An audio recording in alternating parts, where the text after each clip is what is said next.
अब बात होती है इसके नेचर की कि एडमिनिस्ट्रेटिव लॉ का नेचर कैसा है।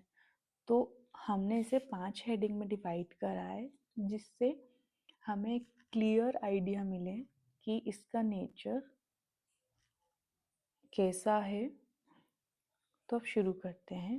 First, branch of public law. तो एडमिनिस्ट्रेटिव लॉ जो है वो ब्रांच है पब्लिक लॉ का। तो ये डील करता है relation between the state and individual.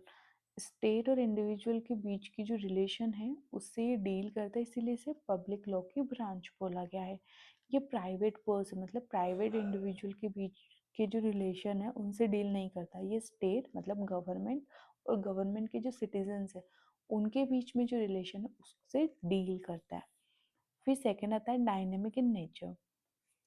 Dynamic in nature कैसे कि ये फ्लेक्सिबल है और एवर ग्रोइंग है विद द टाइम। जो रिक्वायरमेंट है सिचुएशन की with the requirement of time, तो ये भी ग्रो कर रहा है। तो ये चेंजेस को क्या कर रहा है, अडॉप्ट कर रहा है।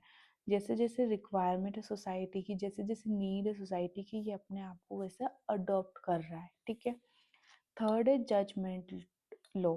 जजमेंट लॉ क्यों बोला जाता है कि जो ज़्यादातर जो एडमिनिस्ट्रेटिव लॉ हैं वो डेवलप्ड हुए हैं जुडिशियल डिसीजंस के थ्रू, ना कि उन्हें लेगिस्लेचर ने बनाया है। तो इसीलिए इसे जजमेंट लॉ बोलते हैं। फोर आता है इंश्योर रूल ऑफ लॉ। तो ये क्या करता है, ये प्रिवेंट करता है arbitrary and unlawful action of by the administration. Administration के द्वारा कोई भी आर्बिट्ररी और अनलॉफुल एक्शन ना हो, उसी चीज को ये प्रिवेंट करता है। तो ये रूल ऑफ लॉ को सुप्रीम रखता है, मतलब कि लॉ से ऊपर कोई भी नहीं है। Law is the supreme law. ठीक है। तो हमेशा लॉ को ऊपर रखते हैं, इवन दो गवर्नमेंट कोई भी लॉ से ऊपर नहीं आता है। तो ये उसकी सुप्रीमेसी को इंश्योर करता है। फोर्थ आता है नॉट कोडिफाइड। जैसे क्रिमिनल और कॉन्ट्रैक्ट लॉ है वो कोडिफाइड है, मतलब रिटर्न है, प्रॉपर उनका एक स्टैट्यूट है, प्रॉपर एक्ट है, बेयर एक्ट है जिसे अपन देखते हैं।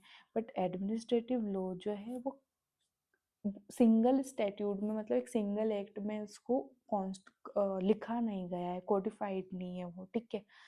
बहुत सारी जगह, अब जैसे अपने ऊपर ही पढ़ा जजमेंट लॉ, तो जुडिशियल डिसीजंस के थ्रू बहुत सारे एडमिनिस्ट्रेटिव लॉ बने हुए हैं, तो ये कोडिफाइड नहीं है।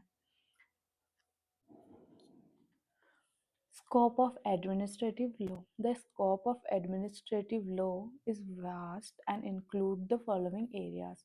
तो इसके स्कोप में कौन कौन से एरिया जो हैं वो कवर होते हैं। तो फर्स्ट आता है rule making power, delegated legislature. When the legislature delegates authority to the executive to make rules, regulation और bylaws. सेकेंड आता है रूल एप्लीकेशन, कि एडमिनिस्ट्रेटिव अथॉरिटीज उन रूल को कैसे अप्लाई करेंगे, उन रूल्स को, लॉज और जो पॉलिसीज हैं उनको कैसे अप्लाई करेंगे स्पेसिफिक सिचुएशन में। ठीक है। फिर आता है एडमिनिस्ट्रेटिव एडजुडिकेशन। एडमिनिस्ट्रेटिव बॉडीज जैसे कि ट्रिब्यूनल्स और कमीशन, उनके पास जुडिकेशन मतलब जुडिशरी वाली पावर रहती है कि वो डिसाइड कर सकते हैं डिस्प्यूट्स को और उनमें ग्रीवियंसेस अलाउ करते हैं। फिर आता है फोर्थ आता है जुडिशियल रिव्यू। कोर्ट्स जो है वो कंट्रोल करती है एडमिनिस्ट्रेटिव एक्शन को, जिससे क्या इंश्योर हो, लीगैलिटी, फेयरनेस एंड रीजनेबलनेस। ठीक है। फिर फिफ्थ आता है पब्लिक अकाउंटेबिलिटी। तो ये मैकेनिज्म है जैसे tribunal, ombudsman and right to information, जिससे क्या इंश्योर होता है, ट्रांसपेरेंसी एंड अकाउंटेबिलिटी। तो हमें स्कोप से क्या समझ आया हो कि बेसिकली रूल बनाने की पावर जो लेजिस्लेचर क्या करती है, हर एक एरिया में लो उसके पास खुद ही इतने सारे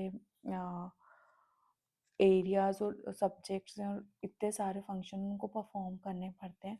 तो वो क्या करती हैं, कुछ पावर्स जो है अपनी लॉ बनाने की, रूल्स बनाने की, रेगुलेशन और बायलॉज बनाने की क्या करती है, वो एग्जीक्यूटिव को अथॉरिटी दे देती है। अब उन रूल को कैसे अप्लाई होगा स्पेसिफिक सिचुएशन में, उन लॉज एंड पॉलिसीज को, वो रूल एप्लीकेशन से वो उसको भी एडमिनिस्ट्रेटिव अथॉरिटी उनको कैसे करती है, ये उस रिलेटेड उसका स्कोप कवर करता है। थर्ड आता है एडमिनिस्ट्रेटिव एडजुडिकेशन। जो एडमिनिस्ट्रेटिव बॉडीज है, ट्रिब्यूनल और कमीशन, वो डिसाइड करते हैं डिस्प्यूट और ग्रीवियंसेस। कुछ मैटर्स में उनको कोर्ट की पावर दी जाती है, सिविल कोर्ट वाली, कि उसमें वो सिविल कोर्ट की तरह एक्ट करेंगे और उस मैटर को डिस्प्यूट या उन मैटर्स को डिसाइड करेंगे। जुडिशियल रिव्यू कोर्ट जो है एडमिनिस्ट्रेटिव एक्शंस को कंट्रोल करती है। क्यों? क्योंकि legality, fairness and reasonableness maintain हो सके। फिफ्थ आता है पब्लिक अकाउंटेबिलिटी। जो ट्रिब्यूनल्स हैं, एम्बेड्समैन है, राइट टू इन्फॉर्मेशन, ये लोगों के पास एक क्या है, रेमेडी है, मैकेनिज्म है। तो ये इससे क्या होगा, ट्रांसपेरेंसी एंड अकाउंटेबिलिटी इंश्योर होती है।